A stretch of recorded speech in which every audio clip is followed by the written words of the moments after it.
So this will take us toward reliable pumps. And this is me. My name is Larry. My last name is Backus.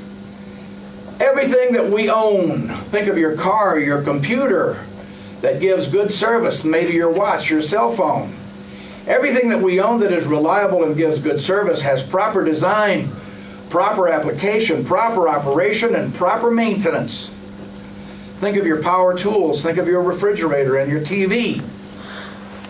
Likewise, reliable pumps also exhibit or possess proper design and application, proper operation, and proper maintenance.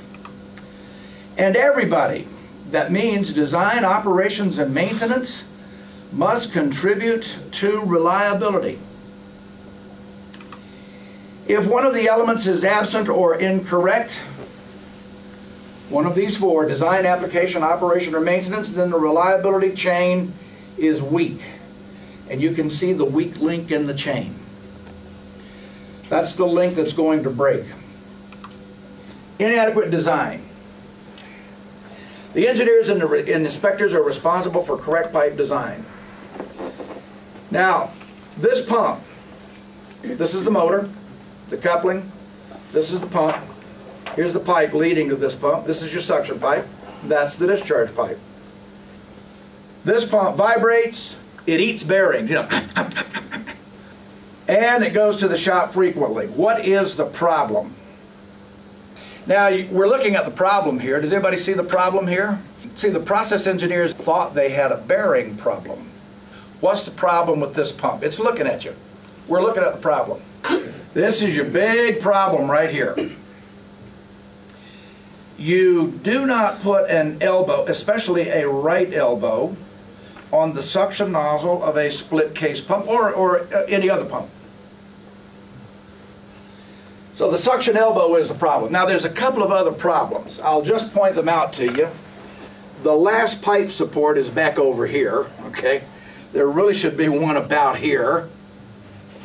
So that's your last pipe support, and this is the wrong valve. So it's got a couple of problems, but the biggie is this thing right here. Why?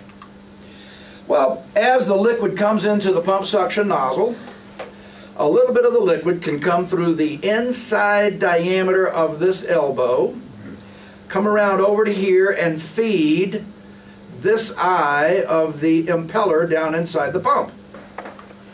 But most of the liquid is going to slam into the back side of the elbow and come over here and feed this eye of the impeller.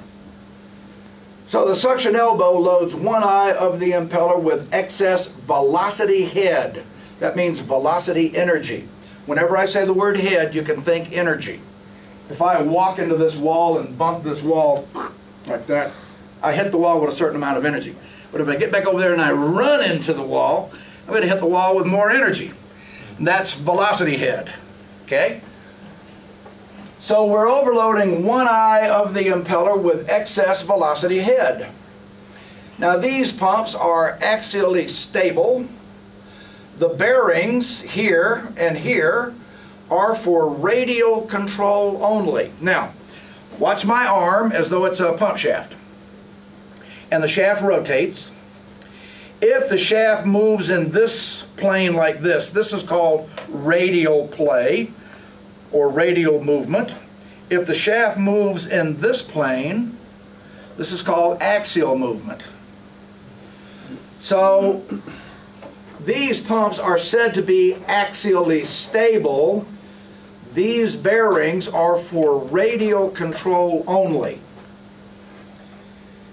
The entire shaft assembly is loaded in the opposite direction because of excess velocity head. Now as the shaft assembly shifts,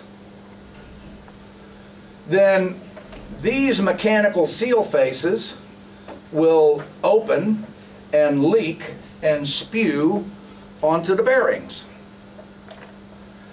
And these seal faces over here, because the shaft is moving against those seal faces, they're going to crush, grind, and break. And then this eye of the impeller is starved of energy and it goes into cavitation. and this becomes a high maintenance pump. I want everybody in this room to think about the pumps where you work, and then the question would be, do you have elbows on the suction nozzles of your pumps? I'll just leave that for you to think about. You'll also note that those are also the same pumps that are problematic pumps. These are the pumps that have mysterious failures, bearings and seals. Somebody will designate these pumps as the bad actor pumps or the problematic pumps. But nobody has latched onto the fact that the piping is wrong. The pipe leading to the pump is inadequate. So a young mechanic, now let's consider the other side of the coin. A young mechanic says to himself, I'm going to cut this weld right here. I'm going to cut this weld right here. You can see the weld. And I'm going to take this length of pipe and I'm going to extend it way out to here. So I'm going to add 3 more meters of pipe over here, then go into the elbow, and then with 3 more meters of pipe lead straight into the pump. Now that would fix it. Why doesn't the engineer order to fix that? What's the pipe inspector doing? He's been in the plant for 20 years. Everyone must contribute to reliability. It is impossible to assign 6 or a dozen young engineers to be the reliability team, give them each a vibration meter, and then expect them to bring about a significant improvement in the pumps in a refinery or a power plant or a chemical process plant. This is going to take us toward reliable pumps. This will be a guide to stop rebuilding pumps.